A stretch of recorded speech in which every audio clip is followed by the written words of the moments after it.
The following program is intended for mature audiences.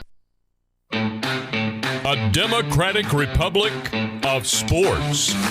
The Sportsocracy with ESPN Asheville hosts Tank Spencer and Jeremy Greene. And welcome into the latest Speedocracy. I'm Tank Spencer, Caleb Peak, alongside. It's time to talk some NASCAR. We had the Coca-Cola 600 down in Charlotte over Memorial Day weekend, and it was a bit of a snoozer. Kyle Larson is on just an amazing tear right now. Once he got hooked up with Hendrick Motorsports, I knew that this was going to be the next thing. We know he had his problems last year, but I mean, this is a guy that was running in the top 5, I'll say frequently, when he was with Chip Ganassi Racing. Sure. You put that Hendrick Motorsports behind him and see what happens. And here we are. He won his second race of the year with the Coca-Cola 600 win. He now has 8 top 5 finishes in this 2021 season. His career high is 12. Yeah, make it 4 in a row top 5 finishes for him, going back to Darlington 4 races ago. Second place, second place, second place, first place. Kyle Larson, complete domination this past Sunday. It was a snoozer, and if you're Hendrick Motorsports, you don't give a damn. No, because it was complete domination all night long. The longest race on the circuit. 4 stages instead of the normal 3. Kyle Larson wins them all. He wins the race by a cool 10 seconds. And it all comes down to the engine package. We're going to talk about the road courses in just a minute. But going back to COTA, where it's less about the vehicle itself, less about the engine package, and more about the skill of the driver, that's one thing. But when you get to Charlotte, it's all about the machine. It's all about the horses that are under the hood. And Hendrick has got it down. If you go back to 2020, you remember they combined their engine packages with RCR. It's an all-Chevy specialized engine performance package. And just look at the results. We've got a Hendrick 1, 2, 4, and 5, and then you've got Richard Childress in 6 and 9. So everyone running that same engine package in the top 10. It held up well where others like Kurt Busch were blowing gaskets and blowing engines, just couldn't handle the heat. Hendrick Motorsports had it down. Yep, and Charlotte is their home track. Oh, of course. They always rule here. I mean, hell, how many times did Jimmy Johnson win at this track? It was a lot. It was I don't know the number. I know it was a lot. Every time there was a Charlotte race, I went, yeah, I'm betting on Jimmy Johnson. Jimmy Johnson's going to win this race. And now I'm feeling like pretty much you can just put money on every Hendrick driver and see what it's like. I mean, this is the last 4 races. Not just at Charlotte have they had success. The last 4 races, or 3 races, they finished 1 and 2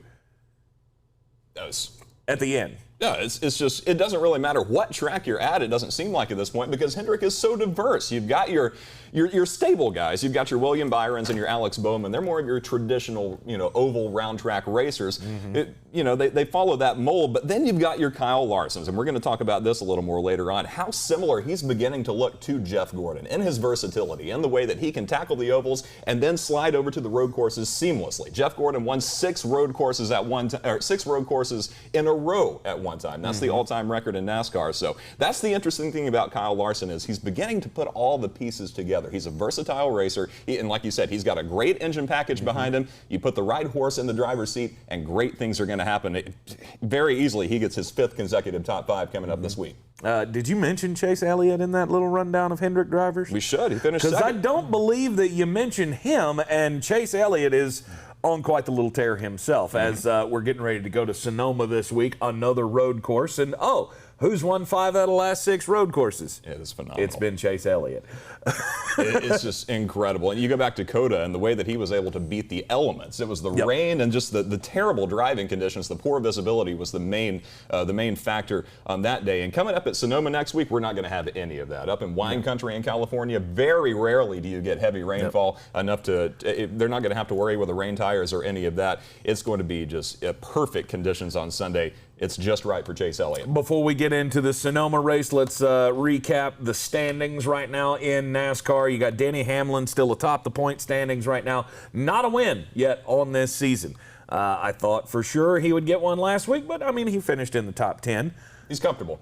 Yeah, he finished in the top 10 at the Coca-Cola 600, and I think it's just a matter of time before he gets that first win of the season. Same thing with Kevin Harvick, who just continues to, top 5, top 10 finishes week in and week out. He's sitting at 9 in the latest standings. Well, Hamlin's got to be hearing footsteps at this point, though, because 2 weeks ago he had a 99-point lead in the standings. It was Hamlin and Hamlin alone at the top of the leaderboard. And now that lead's been cut in half. 633 points for Denny Hamlin, and Kyle Larson and William Byron tied for second place at 557. So that lead is beginning to dwindle. Now, the 9 top 5s for Denny Hamlin, that's still far and away more than anyone else. Kyle Larson has got 8 top 5s, but 4 of those have come over the last month. So Hamlin put it all together at the beginning of the season. He saw that pad, and I think he's backed off a little bit. We haven't seen the same fight and the same competitive spirit that we're used to seeing from number 11, especially when he won that championship back whatever year it was that he won that. But they're coming. Hendrick is coming, and Denny Hamlin is going to have to get a win,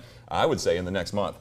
Oh, definitely. I would say in the next next 2 races, if he doesn't get one, I will be shocked. Yeah, or else he'll fall out of the top spot. That's how it works. You've got all your usual suspects, though, right there behind the top 4: Joey Logano, Martin Truex Jr., Ryan Blaney, Kyle Busch, Kevin Harvick, Brad Keselowski. That rounds out your top 10 in the 2021 NASCAR standings as we sit right now going into Sonoma this week. Now, what can you tell us about this road course? I'll tell you that I missed this race last year because this is one of the most exciting road courses that we go to. Watkins Glen is known for being fast, but it's also it's kind of straightforward because it's really hard to pass at Watkins Glen. Same goes for Coda, mainly because it's a different animal. We've never seen anything like it, and that's what's interesting about Sonoma is it's less intimidating than Coda, but the racing is going to be just as fun to watch. It's only 12 turns as compared to 20 at Circuit of the Americas, 2.5 miles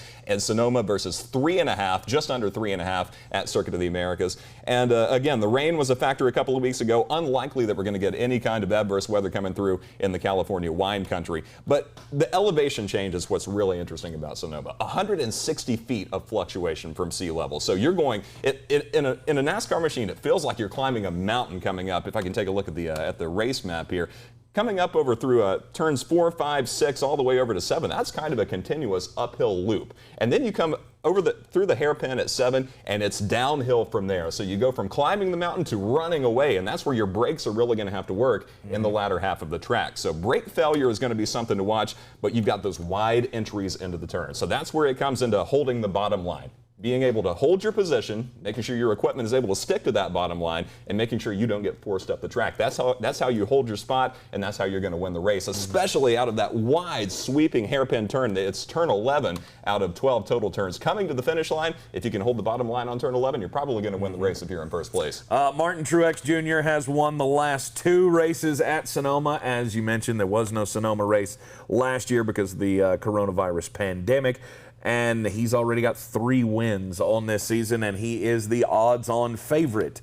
Well, one of the favorites, I guess, to take this down. He is just behind Chase Elliott in the odds right now. Chase Elliott is plus 210. Martin Truex Jr. plus 375. You got to think he's going to be hungry, too. I mean, it's a chance for a three-peat for Martin Truex Jr., the 2018 and 2019 winners. Frustrated after his last couple of performances. He had the early blown tire at Charlotte last week. That's a race that he's also won, is the Coke 600. And this is not a guy that takes losing well. I mean, he's a mild-mannered guy. He does a great interview. He's nice behind the scenes and everything. But in the heart of hearts, he's an ultimate competitor. Do not get in Martin Truex Jr.'s way. And he's going to be coming to the front this week. Again, this is where the fenders are going to come in. They're going to come in handy because Martin Truex Jr. is going to be using his. Right. As I mentioned, Chase Elliott is the favorite, and I mean, I got to stick with the hot hand here. The guy's won 5 out of the last 6 road course races. It looks like he is in an unstoppable groove right now. Him and Kyle Larson, I won't be shocked if at the end of the season it comes down to those 2 guys at the top. You remember a couple of years ago when the conversation was, can Chase Elliott be everything that Bill was?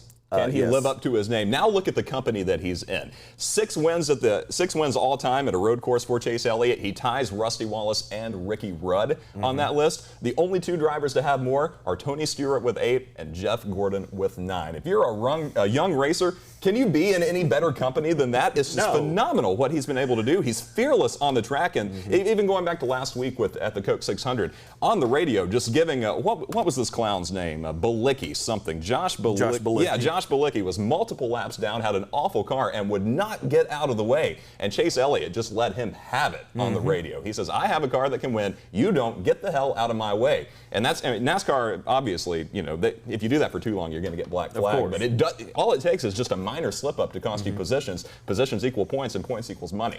But Chase is a smart driver, and he doesn't put himself in dangerous positions. I don't feel like he's not. I don't see him as the risk taker on the track. He's just a very methodical driver. Yeah. And you saw that actually last year at Bristol, how we just kept going back to Bristol. What was it, like 4 times we ended up, which I'm fine with. I love Bristol, but eventually you've got to taper that down a little bit. But the Joey Logano situation, he and Chase Elliott got into each other at the end of the race. Logano comes over hot. He's ready to, he's going to swing if it comes down to it. We've seen Joey Logano get in scraps before. And Chase Elliott knew he was wrong. He actually didn't puff his chest out and try to fight Joey Logano. He talked to him about what had happened. And that's where you began to see kind of the maturity. Now, there's a time and a place for everything. You're going to have to protect yourself. And honestly, if you want to sell T-shirts, you need to find yourself in a dust-up every now and then. That's what Kevin Bick was saying in the comments last week, I think, about William Byron, how he's so vanilla that if he wants a fan base, he's going to have to toughen up a little bit. That's what we're seeing with Chase Elliott. That toughness will come over time. He's also got to earn the right to be that tough kid. He's still up and coming. Even though he's one of the best racers on the circuit, even though he has a NASCAR championship under his belt, he's still learning. You can't just go, you can't be running everyone into the wall every chance you get. So you got Chase Elliott, you got Martin Truex Jr. Both those guys are favorites this week at Sonoma. Who else should we be looking out for? Got to watch that number 18. Kyle Busch. Rowdy. It's been a while now since we've called his name, but 2 weeks ago at COTA, he won that second stage. He finished respectably. I think it was a top 5 finish. Yeah, it was in the top 10. I think he finished in 6th or 8th, something like that. Right. Because he pitted right before they called the race. Exactly. And he was able to, and because of the length of the track, when he went into the pits, he was in 2nd place. When he came out of the pits, he had only lost like 6 or 7 spots. And I think he ended up finishing 8th in that race. It was, Kyle Busch is my guy. I'm never, I tried to steer away from the patting myself on the back or tooting my own horn with it when it comes to Kyle Busch. So I'm going to be on Chase Elliott to win this one, but I won't be surprised to see Kyle not far behind. Especially as physical as this track is. We keep coming back to that. Rubbing is racing. Use the fender and, create your own space on this track. Now, it's been a while. Busch has fallen considerably since his height in the mid-2014, 2015, in that range when he was winning everything from Bristol all the way over to the road courses. Hasn't quite been at that level. He's beginning to head toward the twilight of his career, I believe, but he's won this race twice. He's shown that he knows what to do at the road courses. Obviously, tenacity is not an issue with Kyle Busch. He will move anyone in his way. He's just been so snake-bitten. That's the thing about it, is like it seems to be one thing after another. If it's not an early crash, it's a motor blowing up or busting a tire or just weird things that have happened. Pitting in 2nd place right before they called a race for rain. It's all these things that stand in the way of him actually winning races. He's still finishing pretty well in most of the races that he runs. Sure. I don't think it's, his skills are diminishing or anything like that. I just think he's been very, very snake-bitten, and he is also a driver that once something goes wrong, he can't get it out of his head.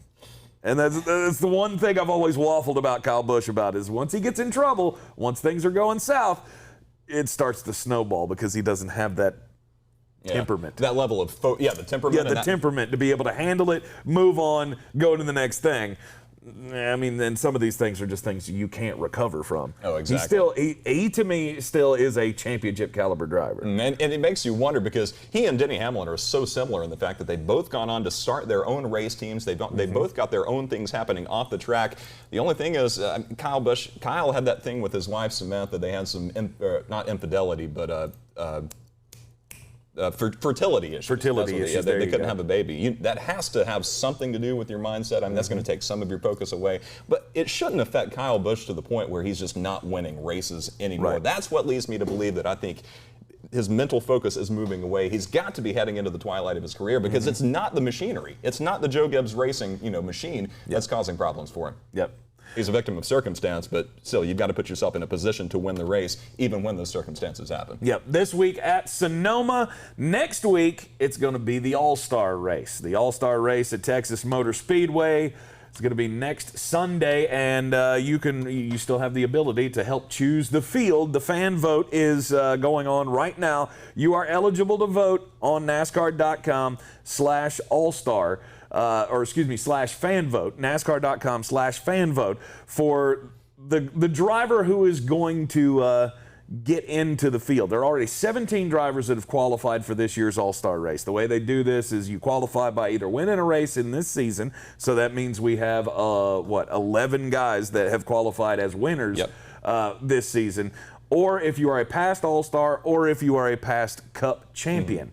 You qualify for the race. Right now, the 17 guys that are in the field, they are going to run the open heats next week, which are 3 consecutive heat races.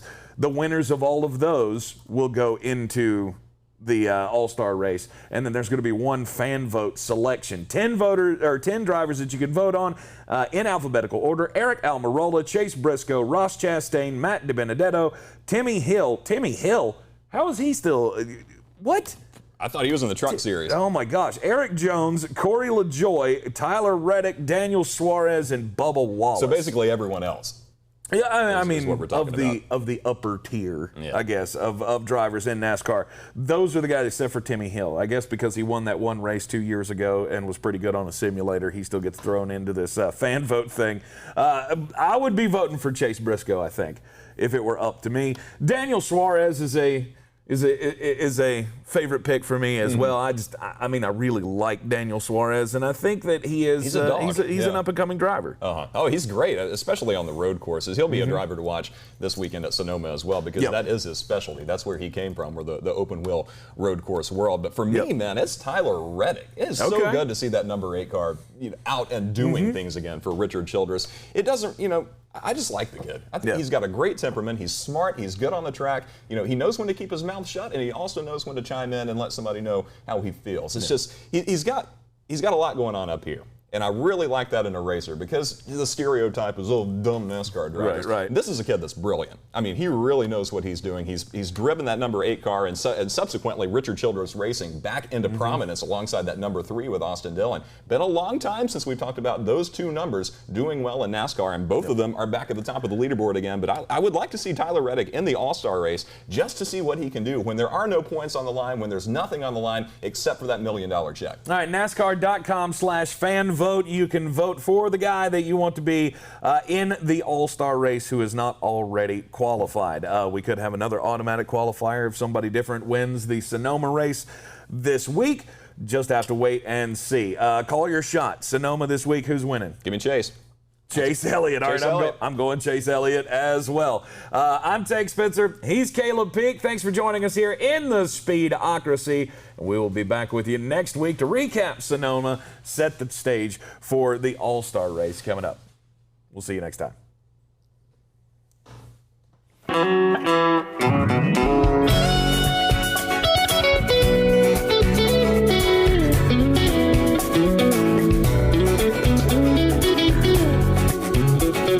Thank you.